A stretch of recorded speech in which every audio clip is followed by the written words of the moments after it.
नवरात्रि का व्रत नहीं रखना चाहिए। ऐसी औरतों को नवरात्रि में माता रानी की पूजा तक भी नहीं करना चाहिए। माता रानी होती है क्रोधित। इसी के साथ इस वीडियो में हम जानेंगे कुछ ऐसी चीजों के बारे में जो आपको माता रानी को कभी भी अर्पित नहीं करनी चाहिए, नहीं तो सारी जिंदगी बर्बाद रहोगे। नमस्कार दोस्तों, स्वागत है आप सभी का एक बार फिर से। दोस्तों सच्ची श्रद्धा से कमेंट्स में जरूर लिखे जय माता दी। दोस्तों आप सभी को नवरात्रि की हार्दिक शुभकामनाएं। दोस्तों चाहे कुछ भी हो जाए, भूल कर भी ऐसी 3 महिलाएं नवरात्रि का व्रत कभी ना रखे। माता रानी ऐसी महिला से कभी भी खुश नहीं होती, इसीलिए आप भी जान लीजिए कहीं आप इन 3 महिलाओं में से तो नहीं। दोस्तों चैत्र नवरात्रि इस बार 2 अप्रैल को शुरू हो रहे हैं और 11 अप्रैल को समाप्त होंगे। नवरात्रि के ये दिन माँ आदि शक्ति दुर्गा को समर्पित है। इन दिनों में माँ दुर्गा के 9 अलग अलग स्वरूपों की पूजा की जाती है। इस बार माता रानी नवरात्रि में डोली पर सवार होकर अपने भक्तों के घर आएंगी।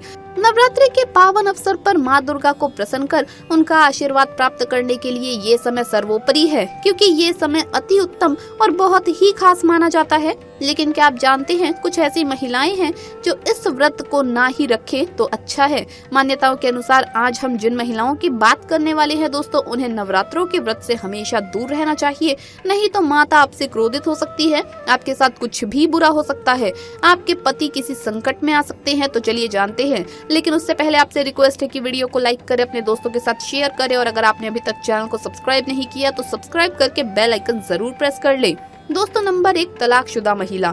शास्त्रों के अनुसार शादीशुदा महिला या पुरुष नवरात्रि का व्रत कभी भी ना रखें। ऐसा करने से देवी खुश नहीं होती। आपकी जानकारी के लिए बता दें, शादी 2 दिलों का बंधन है, जिस बंधन में आजीवन रहना होता है, ना कि अलग अलग। माता रानी टूटे हुए जोड़े को स्वीकार नहीं करती। टूटे हुए जोड़े का व्रत रखना, पूजा पाठ करना शुभ नहीं माना जाता, बल्कि माता रानी तब प्रसन्न होती है जब आप बंधन में हो। खास तौर से पति पत्नी अगर व्रत रखे तो माता रानी सबसे अधिक प्रसन्न होती है और देती है वरदान। ऐसे में शेरा वाली माता बहुत प्रसन्न होती है, इसीलिए दोनों को मिलकर पूजा पाठ करनी चाहिए, ना कि अलग अलग। दोस्तों नंबर 2, एक वैश्य को नवरात्रि की व्रत कभी भी नहीं रखने चाहिए और ना ही करवा चौथ का व्रत। जब व्यक्ति की शरीर की पवित्रता खत्म हो जाती है तब वो मैला ही नहीं बल्कि पापी भी कहलाता है, इसीलिए आपकी पूजा कभी भी सफल नहीं हो सकती। ये व्रत आप कभी ना रखें। दोस्तों नंबर 3, अगर आपको कोई घातक बीमारी है तो आप इस व्रत को ना रखें। ऐसे में आप व्रत से दूर रहें। जैसे उदाहरण के तौर पर शुगर की बीमारी, दिल की बीमारी, शरीर में कमजोरी होना, चक्कर आना, बीपी का बढ़ जाना, शरीर में दर्द होना वगैरह। तो ये अगर समस्याएं हैं तो आप ये व्रत कभी भी ना रखें, नहीं तो आपके साथ कुछ भी हो सकता है, इसीलिए सावधान रहे। वैसे भी माता रानी अपने भक्तों, अपने बच्चों को कभी भी कष्ट में नहीं देख सकती। ऐसे में अगर आप जबरदस्ती व्रत रखते भी हैं और अगर आप तकलीफ सहते हैं तो इससे माता रानी आपसे प्रसन्न नहीं होंगी। दोस्तों नंबर 4, अगर आप किसी भी व्रत को दिखावे के तौर पर अपनाते हैं तो शास्त्रों के अनुसार ये घोर पाप माना जाता है।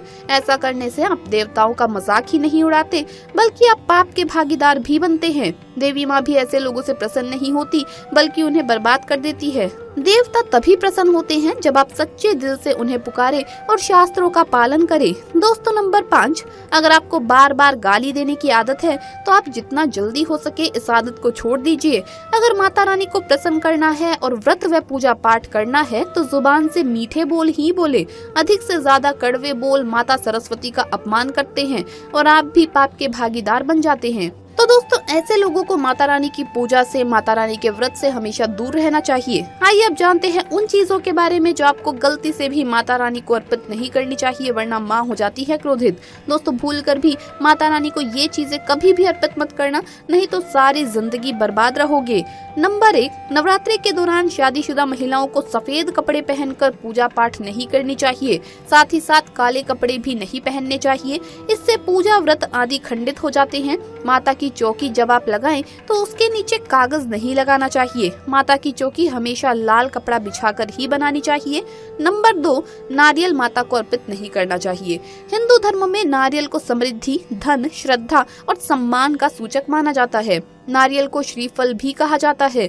नारियल को सुख समृद्धि में वृद्धि करने वाला माना जाता है। नारियल का हर मांगलिक कार्य में विशेष महत्व होता है। जैसा कि आप सभी जानते हैं कि माता रानी के कई मंदिरों में नारियल से बलि भी दी जाती है और माता रानी के पूजन में नारियल का इस्तेमाल हम सभी करते हैं।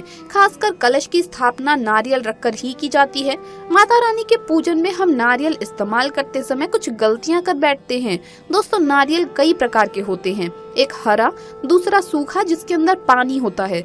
जिस नारियल के अंदर पानी होता है वो माता रानी के पूजन में सदैव आपको इस्तेमाल करना चाहिए, यानी पानी वाला और जटा वाला नारियल ही इस्तेमाल करें, कोई और नारियल इस्तेमाल ना करें। नारियल का पूर्ण होना अति आवश्यक है। नारियल चटका हुआ या टूटा हुआ नहीं होना चाहिए, क्योंकि साबुत नारियल ही पूर्ण और पवित्रता का प्रतीक होता है।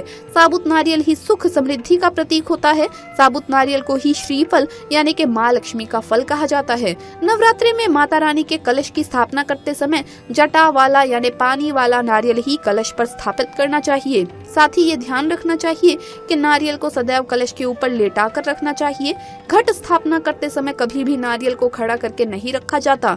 नारियल को सदैव लेटाकर कलश के ऊपर रखा जाता है। साथ ही नारियल को स्थापित करने से पहले आप नारियल को लाल कपड़े में लपेटें और उस पर लाल चुनरी ओढ़ाकर आप नारियल को कलश के ऊपर स्थापित करें। शास्त्रों के अनुसार कलश के ऊपर जब सही तरीके से और सही प्रकार का नारियल रखा जाता है तभी व्रत और पूजन का पूर्ण फल प्राप्त होता है।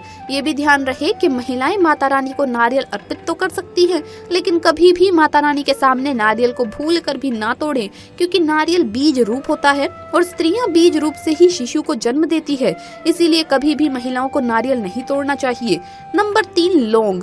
दोस्तों, लौंग हम सभी माता रानी के पूजन में इस्तेमाल करते हैं, लेकिन लौंग का इस्तेमाल करते समय एक बहुत बड़ी गलती कर बैठते हैं। हमेशा ध्यान रखना चाहिए कि माता रानी को सदैव फूल वाली लौंग ही अर्पित करनी चाहिए।